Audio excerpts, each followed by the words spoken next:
તો ચાલો બાળકો આપણે આગળના વિડિયો લેક્ચરમાં ચેપ્ટર નંબર 4 જેનું નામ હતું પ્રાયોગિક ભૂમિતિ બરાબર એ પૂરું કર્યું। હવે એના પછીનું જે ચેપ્ટર છે એનું નામ છે માહિતીનું નિયમન। તો માહિતીનું નિયમન તમે 6થા ધોરણમાં પણ ભણેલું છે, 7મા ધોરણમાં પણ ભણેલું છે અને 8મા ધોરણમાં પણ આપણે ભણશું બરાબર। તો તમે ધોરણ 6 ધોરણ 7 એ બંનેની આપણે પહેલા થોડું याद કરી લઈએ। तो ધોરણ 6 હતું એમાં પણ તમને કહેવામાં આવ્યું હશે કે કોઈ પણ માહિતી હોય બરાબર, કોઈ પણ આપણે જે માહિતી એકઠી કરીએ છીએ તે બધી માહિતી આપણા કામની હોતી નથી બરાબર। આપણે જે માહિતી એકત્રિત કરીએ છીએ એમાંથી થોડીક આપણા કામની હોય છે અને થોડીક વધારાની હોય છે બરાબર। તો એ વધારાની માહિતીને શું કરવામાં આવે છે, અલગ કરવામાં આવે છે બરાબર। तो અહીંયા આપણે એ છે ચેપ્ટર નંબર 8 જેનું નામ છે માહિતીનું નિયમન। તો તમને કોઈ પણ માહિતી કે તો માહિતી એટલે શું, તો કે છેલ્લી 5 ક્રિકેટ ટેસ્ટ મેચમાં બેટ્સમેને બનાવેલ રન। શું એમાં પેલું કે છે કે છેલ્લી જે 5 ક્રિકેટ ટેસ્ટ મેચ હતી એમાં બેટ્સમેને કેટલા રન બનાવેલા છે તે આપણે એકત્રિત કરીએ બરાબર। પછી બીજું, તમારા વર્ગમાં 6 માસિક પરીક્ષામાં વિદ્યાર્થીઓએ મેળવેલ ગુણ। તો એ બધી માહિતી આપણે એકઠી કરી તો એમાં ઘણી બધી માહિતી આવી જાય। તો કે તમારા વર્ગમાં 6 માસિક પરીક્ષામાં વિદ્યાર્થીઓએ મેળવેલ કયા વિષયના ગુણ, તો કે ગણિતના ગુણ આવે, વિજ્ઞાનના ગુણ આવે, સમાજ, ઇંગ્લિશ આ બધા વિષયના ગુણ આવે। પણ તમને ખાલી તમારા જે વિષય છે, તમારા જે વિષયના જે શિક્ષક છે એને સામાજિક વિજ્ઞાનના જો ખાલી માર્ક જોતા હોય અને તમે ગણિત, વિજ્ઞાન, સમાજ, ઇંગ્લિશ, સંસ્કૃત બધા વિષયના એને માર્ક આપો તો શું થાય, તો કે એ વધારાની માહિતી આવી જાય। પણ એને તો ખાલી ક્યાં જોઈએ છે, સામાજિક વિજ્ઞાનના જ માર્ક। એટલે તમને જે માહિતી હોય એમાં પણ ઘણા વધારાના પ્રકારની માહિતી હોય તો એને શું કરવામાં આવે છે, અલગ કરવામાં આવે છે બરાબર।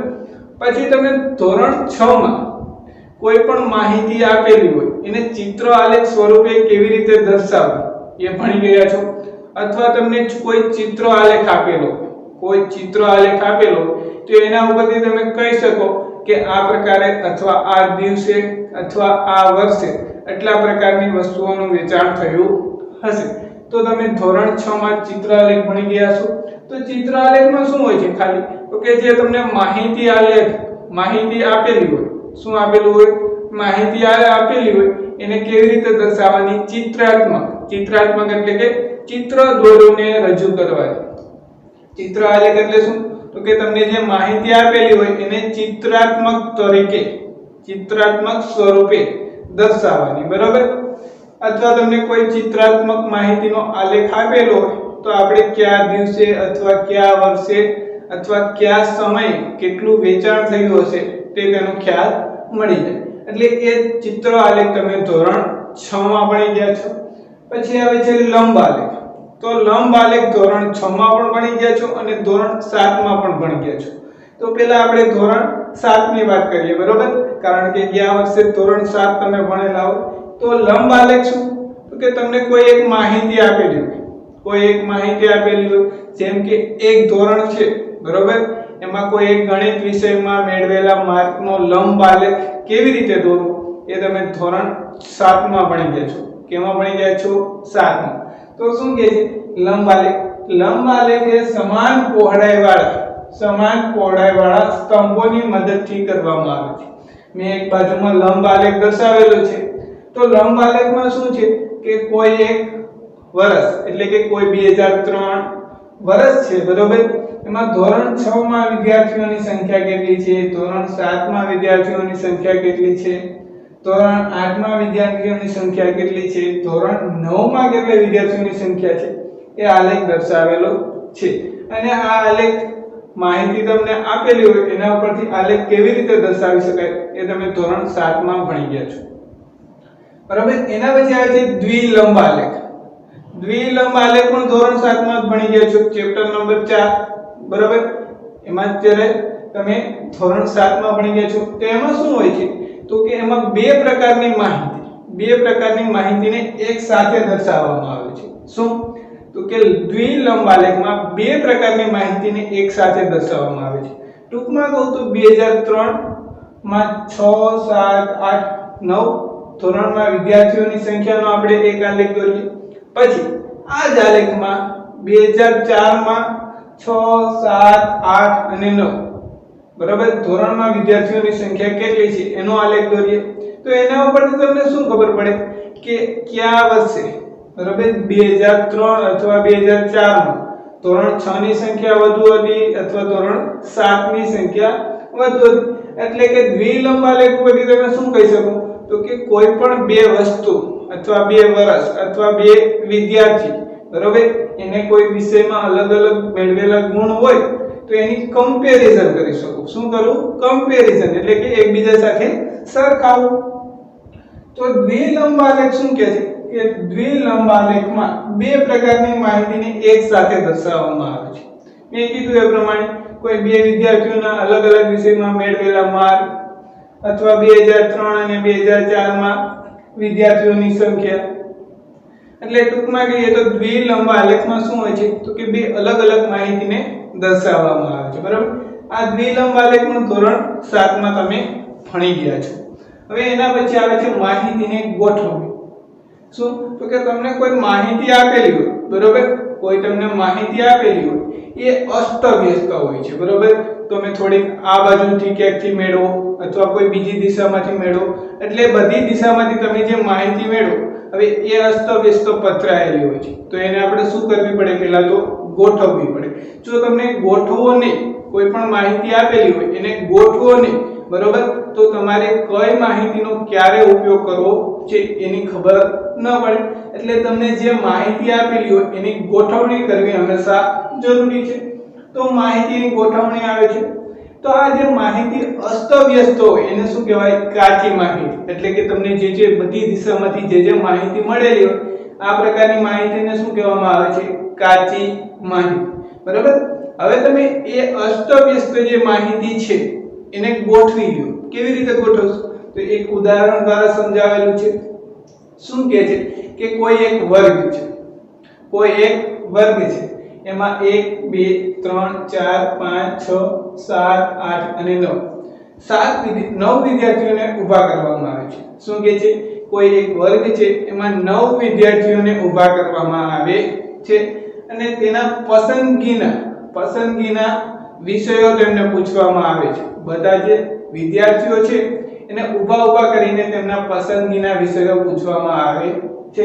તો પ્રથમ વિદ્યાર્થી એમ કહે છે મને વિજ્ઞાન ગમે, બીજો એમ કહે છે અંગ્રેજી ગમે, ત્રીજો એમ કહે છે ગણિત, ચોથો વિદ્યાર્થી પણ એમ કહે છે ગણિત, પાંચમો એમ કહે છે સમાજ, છઠ્ઠો વિદ્યાર્થી ગણિત, સાતમો વિજ્ઞાન, આઠમો અંગ્રેજી, નવમો સમાજ. એટલે કે જે 9 વિદ્યાર્થીઓ છે એ અલગ અલગ વિષયના નામ લે છે. કોઈ એમ કહે છે મને ગણિત ગમે, કોઈ એમ કે મને વિજ્ઞાન ગમે, કોઈ એમ કે મને સમાજ ગમે, તો કોઈ એમ કહે છે મને અંગ્રેજી ગમે છે. બરાબર તો આ જે મારી માહિતી છે એ કેવી રીતે છે? અસ્તવ્યસ્ત છે. મને કેમ ખબર પડે કે આ જે માહિતી છે એમાંથી કેટલા વિદ્યાર્થીઓને ગણિત ગમે અથવા તો કેટલાને વિજ્ઞાન ગમે, કેટલાને અંગ્રેજી ગમે, કેટલાને સમાજ ગમે? તો શું કરવું પડે કે આ તમને જે 9 વિદ્યાર્થી છે એને જે પસંદ કરેલા વિષયો છે એને પહેલા શું કરવું પડે તો કે અસ્તવ્યસ્ત રીતે જે ગોઠવાયેલા છે એને આપણે યોગ્ય રીતે ગોઠવણી કરવી પડે. તો હવે શું કરવામાં આવે છે? એક શિક્ષક દ્વારા એવું કોષ્ટક બનાવવામાં આવે છે કે એક બાજુ વિષય લખવામાં આવે છે, પછી આવૃત્તિ ચિહ્ન અને વિદ્યાર્થીની સંખ્યા. તો હવે શું તો કે વિજ્ઞાન ગમતો હોય એવો કોઈ એક વિદ્યાર્થી હોય તો વિજ્ઞાન સામે લીટી કરવામાં આવે છે. આ તમે ધોરણ 6 માં ભણી ગયા છો કે આવૃત્તિ ચિહ્નનું કોષ્ટક કેવી રીતે બનાવી શકાય. માહિતી આપેલી હોય એના ઉપરથી આવૃત્તિ ચિહ્ન કોષ્ટક કેવી રીતે બનાવી શકાય. બરાબર તો વિજ્ઞાન છે તો વિજ્ઞાન, પછી અંગ્રેજી ગમતું હોય તો અંગ્રેજી જે સામે હોય ત્યાં લીટી કરવાની, પછી ગણિત ગમતું હોય તો ગણિત ક્યાં છે? અહીંયા. હજી એક વિદ્યાર્થીને ગણિત ગમે છે, પછી સમાજ, બરોબર, પછી પાછો એક બે વિદ્યાર્થી છે એને ગણિત ગમે છે, હજી એક વિદ્યાર્થી છે એને વિજ્ઞાન ગમે છે, અંગ્રેજી ગમે છે અને સમાજ ગમે છે, બરાબર. તો વિજ્ઞાન ગમતા હોય એવા વિદ્યાર્થીની સંખ્યા કેટલી? 1 અને 2. કેટલી? 2.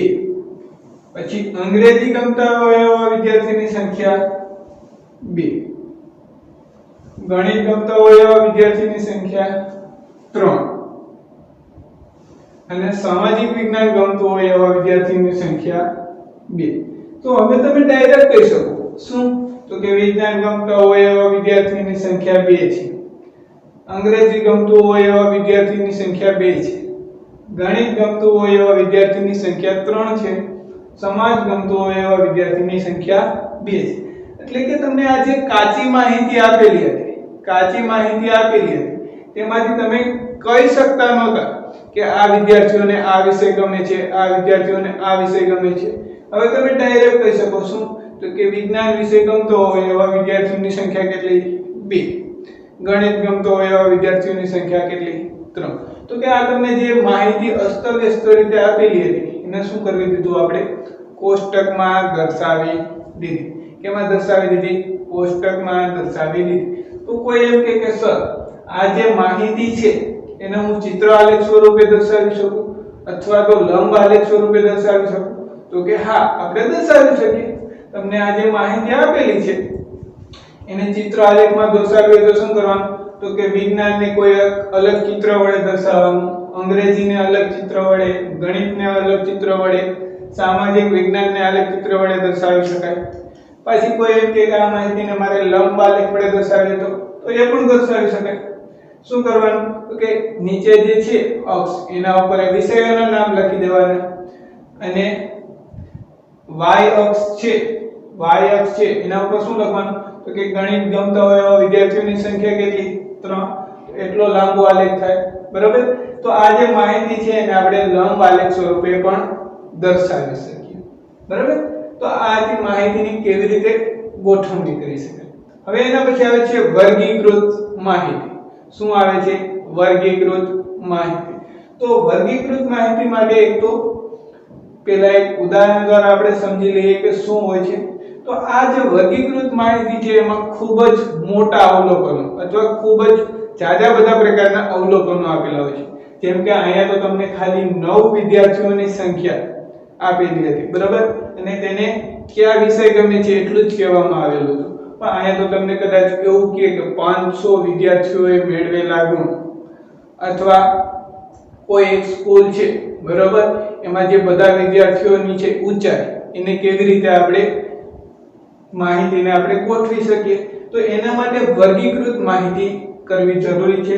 તો શું કહે છે વર્ગીકૃત માહિતીમાં? તો કે ખૂબ મોટી માહિતી હોય છે, બરાબર, એટલે ખૂબ જ જાજા પ્રકારના અવલોકનો હોય છે, બરાબર.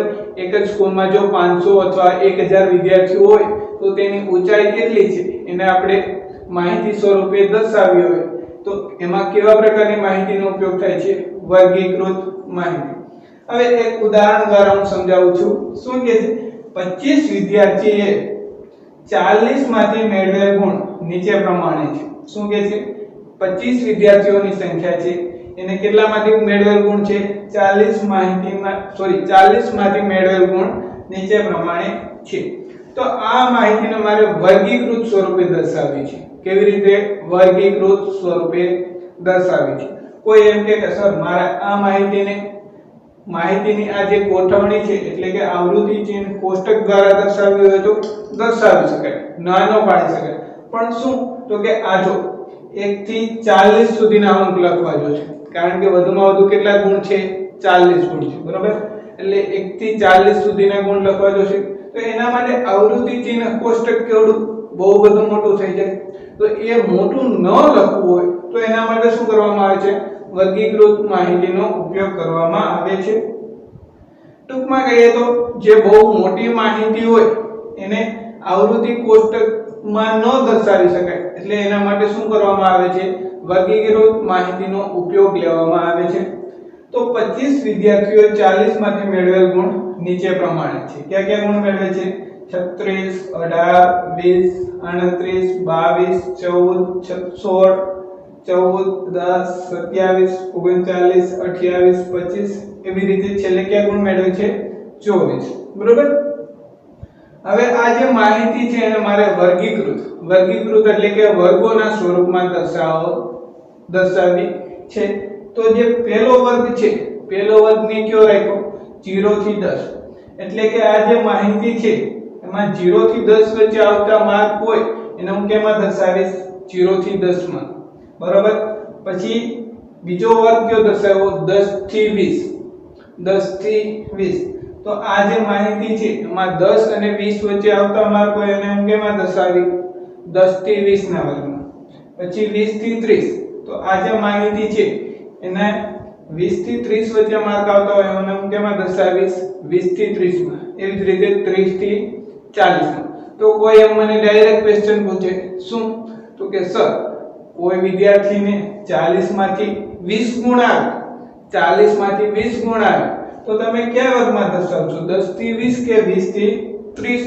તો એના માટે એક નિયમ છે શું તો કે જો કોઈ પણ 20 અથવા 30 અથવા 10 એવા માર્ક આવે ને તો શું કરવાનું તો કે 10 થી 20 ના વર્ગમાં દર્શાવવાના ને બરોબર। 20 માર્ક આવે ને તો કેમાં દર્શાવવાના 20 થી 30 માં।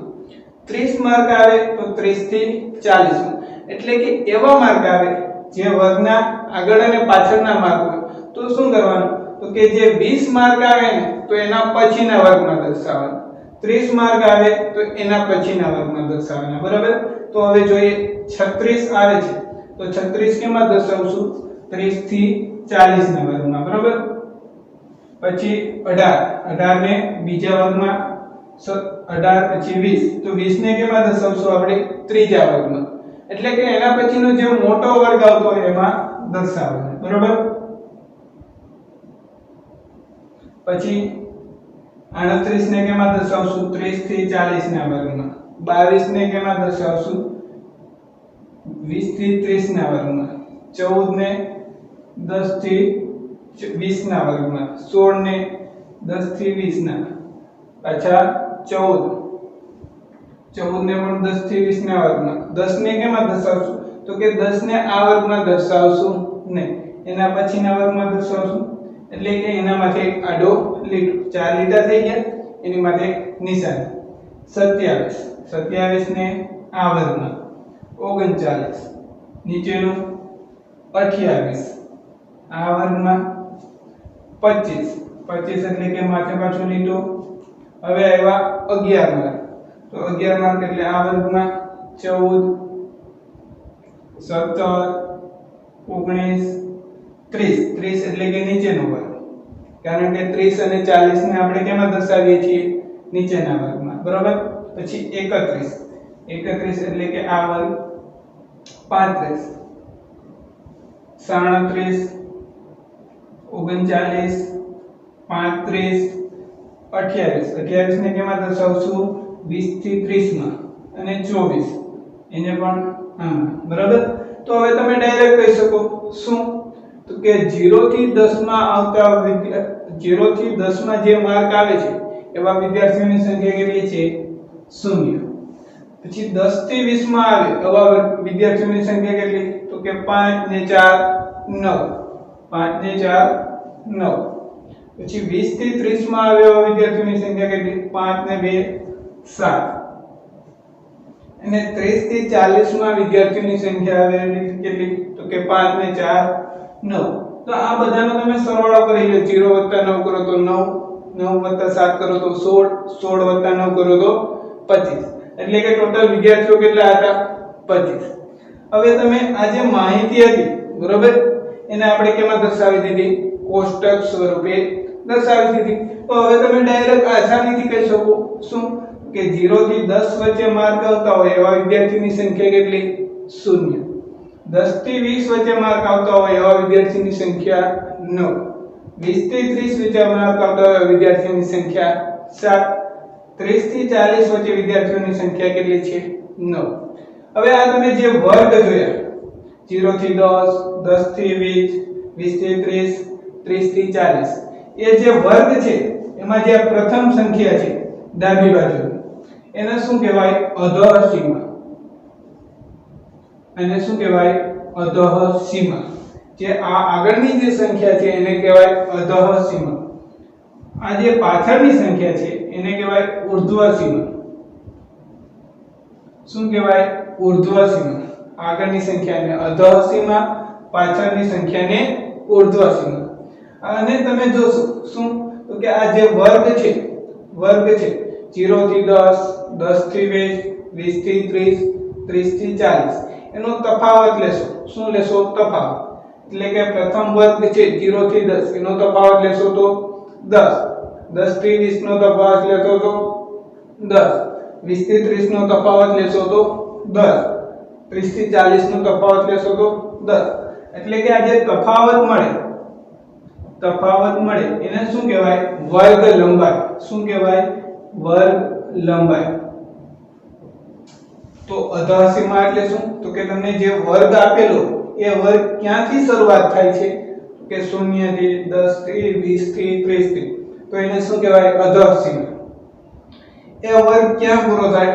10, 20, 30, 40 ને કહેવાય ઊર્ધ્વ સીમા. અને તમે આ જે વર્ગ આપેલો છે એનો તફાવત લ્યો તો તફાવતને શું કહેવાય? વર્ગ લંબાઈ. એટલે કે કોઈ પણ માહિતી આપેલી બરોબર ને વર્ગીકૃત સ્વરૂપે આ રીતે ગોઠવી શકાય અને સાવ નાના આલેખ સ્વરૂપે પણ દર્શાવી શકાય. તો એમાં અધઃ સીમા કોને કહેવાય, ઊર્ધ્વ સીમા કોને કહેવાય અને વર્ગ લંબાઈ કોને કહેવાય એ આપણે જોયું. બરાબર. તો આપણે આગળ જોયું હતું કે તમને આ જે વર્ગ આપેલો હતો એની સામે આપણે આવૃત્તિ ચિહ્ન અને સંખ્યા જોઈ હતી, વિદ્યાર્થીઓની સંખ્યા. એમાં આ જે આગળની સંખ્યા હોય એને અધઃ સીમા, જે પાછળની સંખ્યા હોય એને ઊર્ધ્વ સીમા. અને તફાવત એટલે કે અધઃ સીમા અને ઊર્ધ્વ સીમા, અધઃ સીમા અને ઊર્ધ્વ સીમાનો જે તફાવત લઈએ એને આપણે શું કહેતા હતા? વર્ગ લંબાઈ. અને આ જે કોષ્ટક હતું આગળમાં સ્લાઇડમાં જે કોષ્ટક હતું એને શું કહેવાય? વર્ગીકૃત આવૃત્તિ વિતરણ કોષ્ટક. એને શું કહેવાય? વર્ગીકૃત આવૃત્તિ વિતરણ કોષ્ટક. શું કહેવાય? એ જે કોષ્ટક હતું આગળની સ્લાઇડમાં એને કહેવાય વર્ગીકૃત આવૃત્તિ વિતરણ કોષ્ટક. કારણ કે અત્યાર સુધી આપણે આવૃત્તિ વિતરણ તો કોષ્ટક જોયું હતું બરોબર, ધોરણ 6 માં 7 માં. પણ આપણે શું કરતા હતા હવે તો કે વર્ગો પાડીને આવૃત્તિ વિતરણ કોષ્ટક બનાવતા હતા. કેવી રીતે? તો કે 0 થી 10 માં કેટલા વિદ્યાર્થીઓની સંખ્યા આવે, 10 થી 20 માં કેટલા વિદ્યાર્થીની સંખ્યા આવે. તો જે આપણે વર્ગો દ્વારા કોષ્ટક બનાવતા હતા તેથી એ કોષ્ટકને શું કહેવાય? વર્ગીકૃત આવૃત્તિ વિતરણ કોષ્ટક. હવે આવે છે લંબ આલેખની ખાસ રજૂઆત. તો તમે ધોરણ 6 માં ભણી ગયા છો કે લંબ આલેખ કેવી રીતના દોરી શકાય, ધોરણ 7 માં પણ ભણી ગયા છો કે લંબ આલેખ કેવી રીતે દોરી શકાય. બરોબર.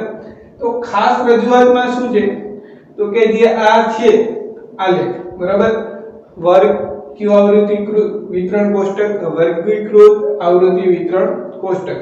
આ જે કોષ્ટક છે એને આપણે આલેખ સ્વરૂપે દર્શાવવાનું છે. કેવી રીતે? આલેખ સ્વરૂપે. તો આપણે અત્યાર સુધી જે લંબ આલેખ દોરેલા છે એવી જ રીતે આ કોષ્ટકને પણ દર્શાવવાનું છે.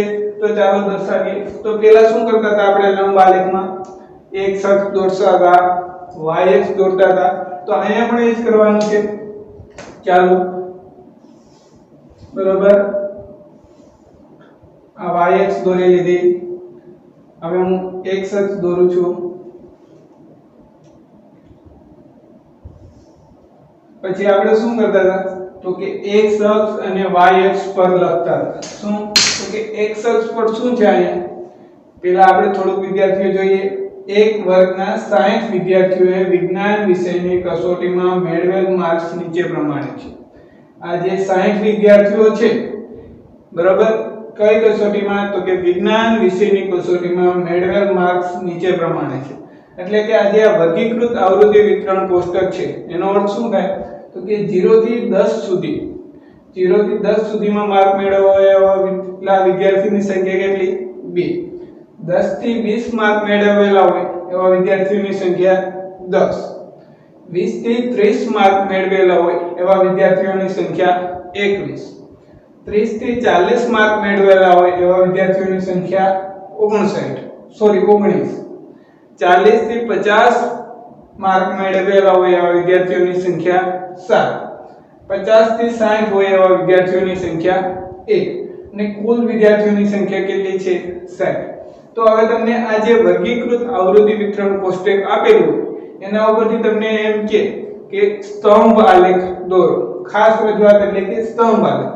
તો સ્તંભ આલેખ દોરવાનો છે. તો શું કરશું તો કે જે આપણે x અક્ષ છે, આ જે x અક્ષ છે એમાં શું કરી નાખશું વિદ્યાર્થીઓના ગુણ દર્શાવશું, અને જે y અક્ષ છે એમાં શું દર્શાવશું તો કે આવૃત્તિ એટલે શું છે વિદ્યાર્થીઓની સંખ્યા. તો ચાલો પહેલા દર્શાવી દઈએ અહીં વિદ્યાર્થીના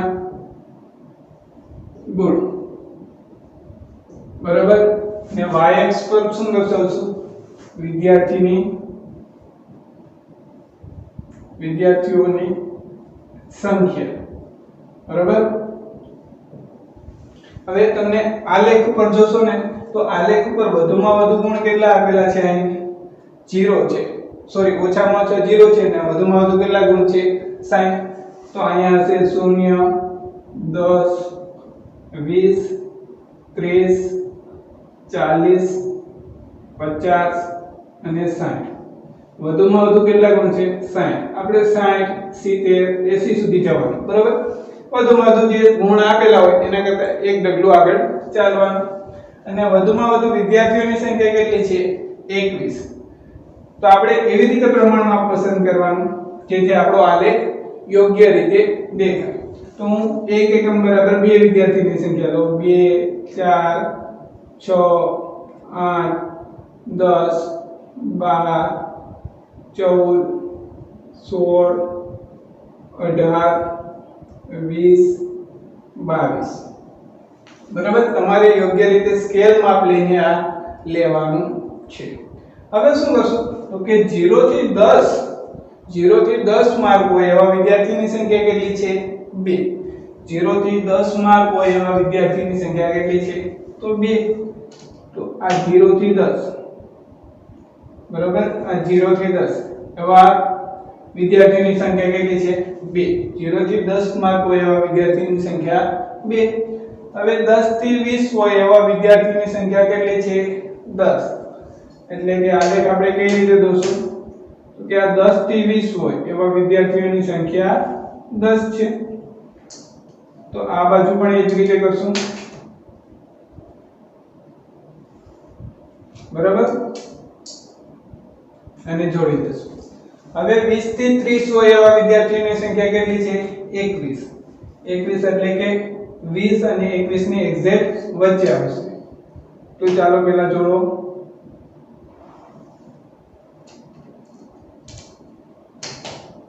20 અને 30 ની વચ્ચે આવતા વિદ્યાર્થીની સંખ્યા કેટલી છે 21, બરાબર.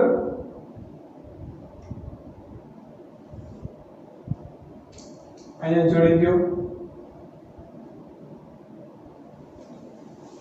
હવે 30 થી 40 વિદ્યાર્થીઓની સંખ્યા કેટલી છે 30 થી 40 માર્ક આવતા હોય એવા વિદ્યાર્થીઓની સંખ્યા 19.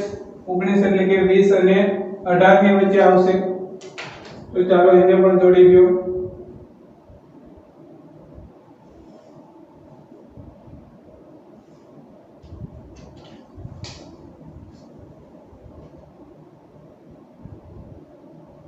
બરાબર.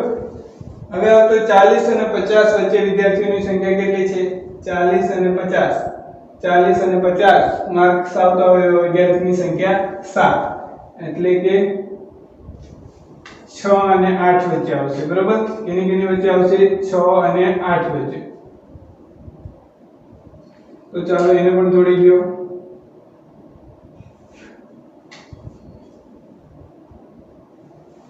હવે શું કરશું તો કે 50 અને 60.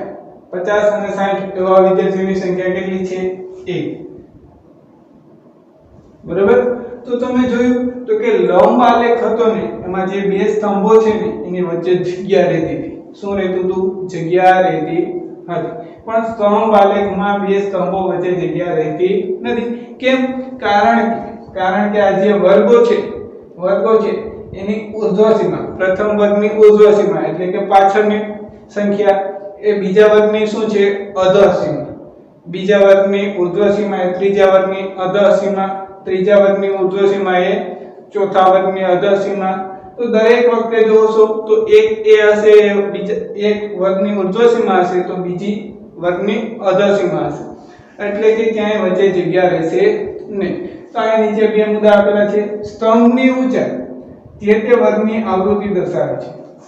શું કહે છે કે આ જે કોઈ પણ સ્તંભની ઊંચાઈ એ શું દર્શાવે છે તો કે આ જે વર્ગમાં વિદ્યાર્થીઓની સંખ્યા છે એ દર્શાવે છે, બરાબર.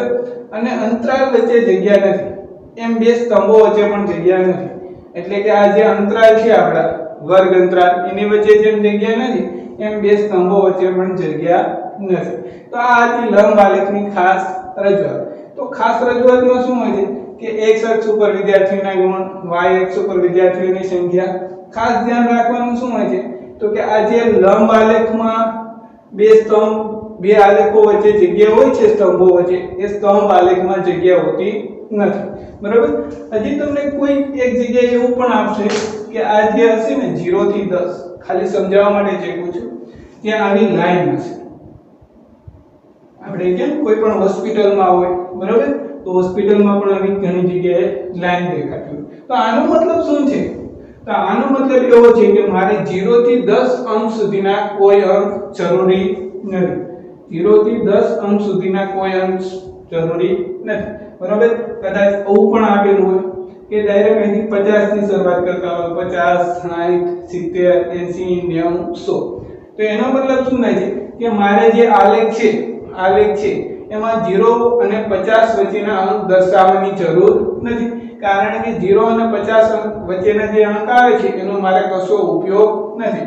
એટલે જે આ ડોટેડ એવી રીતના લાઈન હોય છે એનો મતલબ શું કે આ બે સંખ્યાઓ વચ્ચે મારે જે સંખ્યાઓ આવે છે એ સંખ્યાનું કશું કામ નથી. અત્યારે હું જે સંખ્યા હતી એ દર્શાવી દઉં છું ખાલી, બરાબર.